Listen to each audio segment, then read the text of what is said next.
Hi everyone, it's Dominic from the Primetime Treasure eBay store and YouTube channel. Thank you very much for coming back to check out another video. This is another one that I'm going to do with you on the topic of negotiation. I have a lot of videos on this channel about negotiation, so you could go back and check out some of those other ones. But this one is specifically on the topic of watchers. Now, watchers are a topic that drive so many sellers crazy because sellers wonder, why is this person or multiple people watching my item but not actually purchasing it? How could 10 different people watch it but not one of them actually goes through and purchases it? There's multiple reasons for that I'm going to go over in just a second, but I want to teach you in this video how to turn watchers from a source of frustration to a source of leverage for you in negotiations. And leverage is a topic that I talk about in my other videos. Is something that's so important for you to have as a seller so that you can maximize the profits in your business and be able to close the deal with buyers during a period of negotiation. So let's first talk about why watchers exist and why they could possibly be watching. So there's multiple reasons for it. Sometimes people are watching your item because they have a lukewarm interest in it, like a moderate level of interest, but it's not something they're dying to have. So they just kind of monitor it over time. You know, when you watch something on eBay, it stays in your account, so it's easier to find it in your watch list. So if you want to go back to it, check out what the price is, see if it's been lowered, you know, you could do that, and then you could just easily find it and you can make the purchase.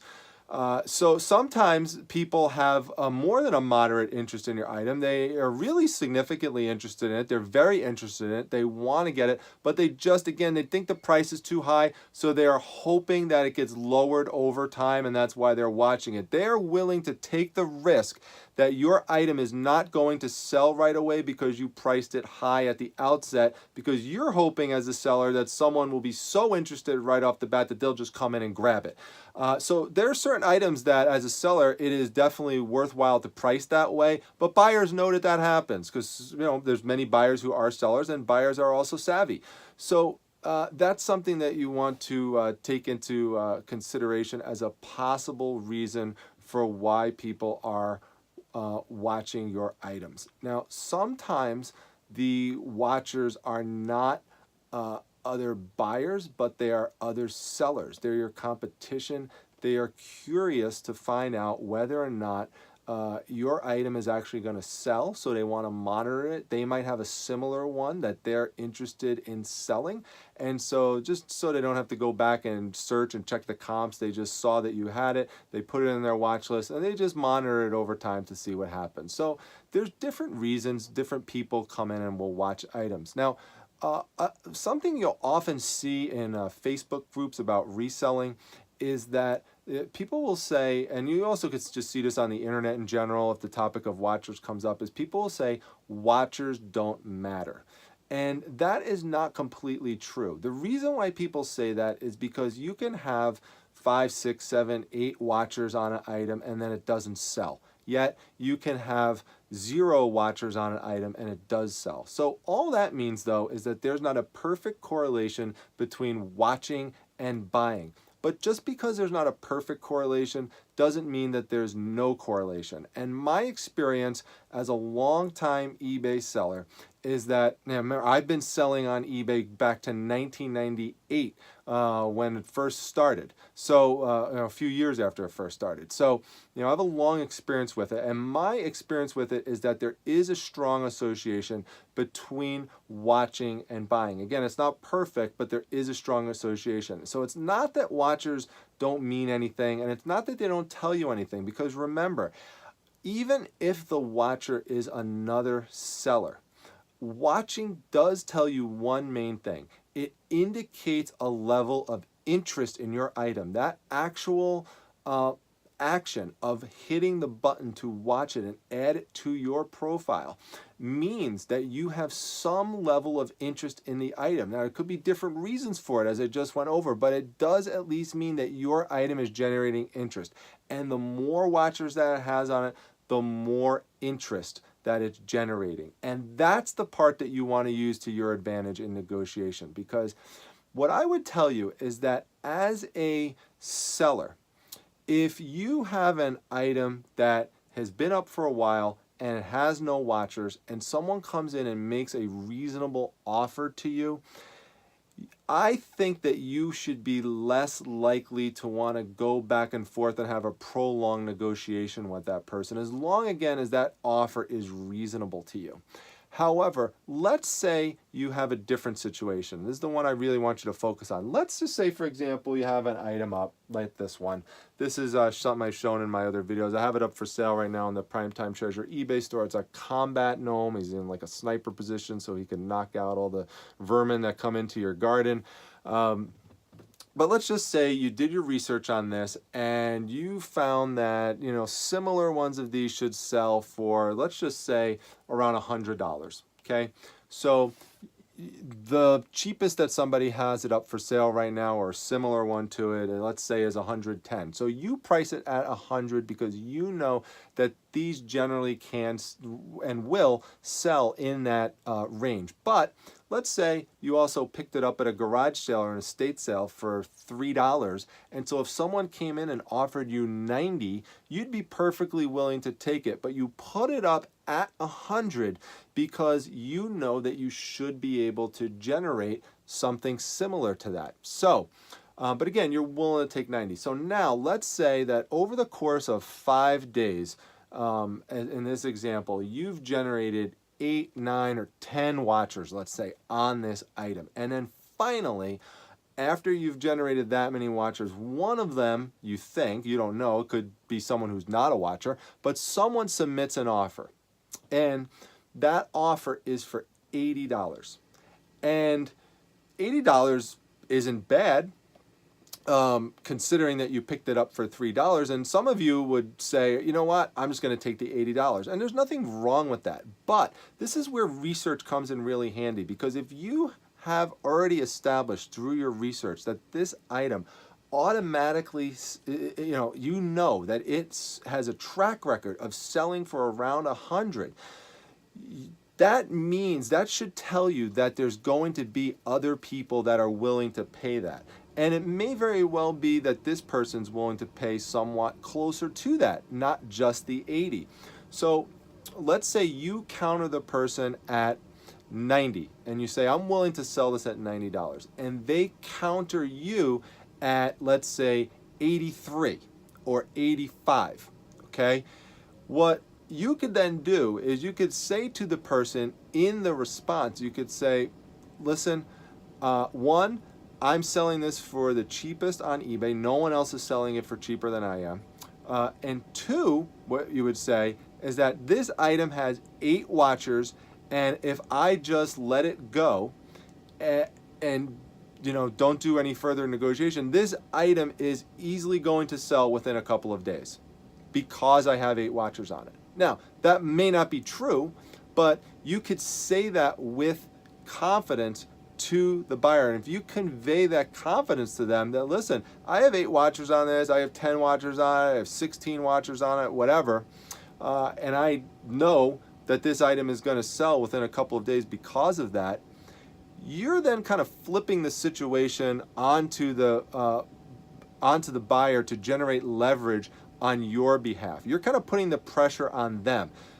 Because because it has this many watchers, that it is an item that people are very interested in and they want it.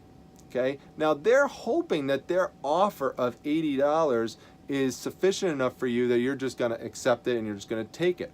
Okay. But again, you know the history of it, you know the sales records on it, you know what it generally goes for, and you know that you could definitely get more out of it, and that $90 is perfectly reasonable. And if you let it just go by itself, the chances are someone's going to come in and just take it for 100. But you want to make a deal, you want to just get this out, you want to get the money in, so you're willing. Someone comes in, $90, you already established that ahead of time, you're willing to sell it for that.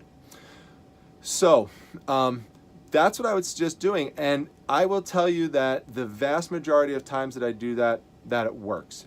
Now, another thing that I will tell you about having multiple watchers is that the more watchers that you do have on an item, it does start to psych out the other buyers and the other watchers, because they also know that those the different watchers that are on there, that indicates interest, and those other people are potential people who at any time could come in, hit buy it now, and grab that item. And if it's something that's more on the unique side, something that not a lot of other people have, or you have it up for the lowest possible price, the more and more watchers that come up there, the greater the chance that somebody is just going to just say, you know what, as a buyer, I don't want to take the chance that one of these other buyers is going to grab it, so I'm just going to get it myself. I'm just going to take it. And it's funny, one of the things that I notice is that the people who tend to do this on eBay tend to be the people who are somewhat new to eBay. They have maybe 5 feedbacks, 10 feedbacks, as opposed to the other people who are likely the watchers, who are people who have, 1,000 or 3,000 feedbacks, and these might be the people who are submitting offers to you. That's another thing that I've noticed. So in other words, the people who aren't experienced with playing the negotiation game of eBay, people who are newer, are more likely to just come in and just kind of grab it. At least that's been my experience. Maybe you have a different experience, and if so, please feel free to let me know that down below in the comments section. But it works the other way around. So if you don't have watchers on your item, and let's say it's like the 3rd time that you've reposted your item, and someone comes in and gives you a reasonable offer, again, like I said earlier, that's going to be something that you're going to be, I think, should be less willing to go back and forth and have big negotiations about, because it's an item that's kind of stuck around for a while, and you really just want to get rid of it at this point, because you don't have any indication that there's really a high interest level in it. You don't have a good track record on it in terms of seeing that this is an item that's sold a lot in the in the completed sold section. So you're more likely to just kind of just get rid of it at that point, and just and take the offer, again, as long as it's reasonable, as long as you're not losing money, and as long as you're making a somewhat decent profit on it. But to maximize profits, use watchers to your advantage and mention it during the negotiation process to increase your leverage, and kind of use a little psychology on the buyers who are making the offer, to let the buyers have these watchers play off of one another.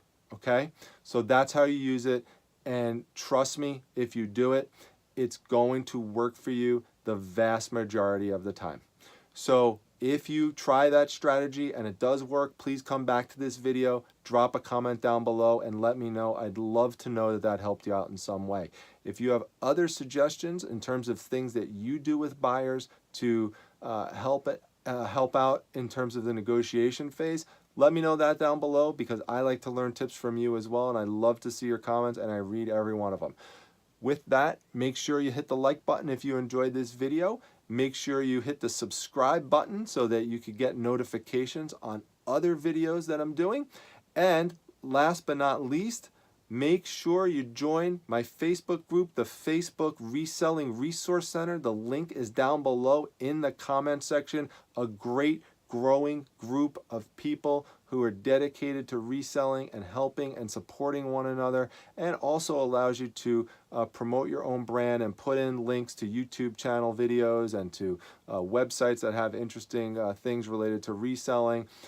So make sure you come on by. Just drop down to the link below and click on the Facebook link, come over, submit a join request, and if everything looks okay with your profile, I will let you in. Now, I just made a bunch of sales during the course of this video, so I've got to get to packing, and I will see you at the next one. Take care, everyone.